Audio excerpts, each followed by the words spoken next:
20 വർഷത്തെ ജയിൽവാസത്തിന് ശേഷം അബ്ദുൾ റഹീം അല്പം മുൻപ് കരിപ്പൂർ വിമാനത്താവളത്തിൽ വന്നിറങ്ങി. ഇപ്പോഴിതാ വീട്ടിലേക്ക് എത്തിയിരിക്കുന്നു. ഏറെ നാളത്തെ കാത്തിരിപ്പിനൊടുവിൽ സ്വീകരിക്കാൻ അവിടെ ജനസാഗരം തന്നെ തയ്യാറാണ്. എല്ലാ സജ്ജീകരണങ്ങളുമുണ്ട്.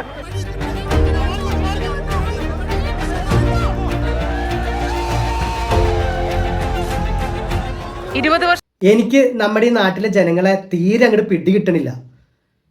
ഇത് ആരാന്ന് അറിയാത്തവർക്ക് ഒരു ഇതെല്ലാവർക്കും അറിയാൻ പറ്റും. എങ്കിലും ഞാൻ പറയാണ്, പുള്ളി നമ്മുടെ രാജ്യത്തിന് വേണ്ടി മഹത്തരമായി എന്തൊക്കെയോ ചെയ്തിട്ട് തിരിച്ച് കേരളത്തിൽ വന്ന് ഇറങ്ങിയ ഒരാളല്ല. പുള്ളി ഒരു ഡിസബിലിറ്റി ഉള്ള കുട്ടിയെ കൊന്നു കളഞ്ഞു. ഇപ്പം ചില ആൾക്കാർ പറയും കൊന്നിട്ടില്ല, അത് പുള്ളി ചെയ്തിട്ടില്ല എന്നൊക്കെ പറയും.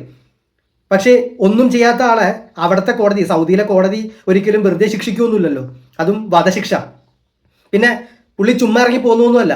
പുള്ളി 35 കോടി കൊടുത്തിട്ട്, ആ പയ്യൻ്റെ വീട്ടുകാർക്ക് 35 കോടി കൊടുത്തിട്ട് ഇറങ്ങി പോകുന്നതാ. ശരി, 20 വർഷം പുള്ളി ശിക്ഷ അനുഭവിച്ചു, മതി. പുള്ളി ചെയ്ത തെറ്റിനുള്ള ശിക്ഷ പുള്ളി അനുഭവിച്ചു. ഒരു ജീവിതത്തിൻ്റെ നല്ലൊരു ഭാഗം പോയി. 20 വർഷം എന്നൊക്കെ പറഞ്ഞാൽ മോശം കുറച്ച് സമയമൊന്നുമല്ല, അത്യാവശ്യം ജീവിതത്തിലെ നല്ല സമയം പുള്ളിയുടെ പോയത്. അപ്പോൾ പുള്ളി ഇനി ശിക്ഷ അനുഭവിക്കണമെന്നല്ല ഞാൻ പറയുന്നത്. ഈ പറയുന്ന ആൾക്കാർ മറ്റേ ഇടുത്ത് പൊക്കി കൊണ്ടു നടക്കുന്ന കണ്ടാൽ തോന്നും എന്തോ നാടിന് വേണ്ടി എന്തോ വലുത് ചെയ്തിട്ട് വന്ന ഒരാളാണ്. എല്ലാ ക്രിമിനലുകളെയും വാഴിക്കാൻ പറ്റുന്ന ഒരു സ്ഥലം, അതാണ് നമ്മുടെ കേരളം. എന്തൊരു അവസ്ഥ നാട്ടിലെ ആൾക്കാരുടെ.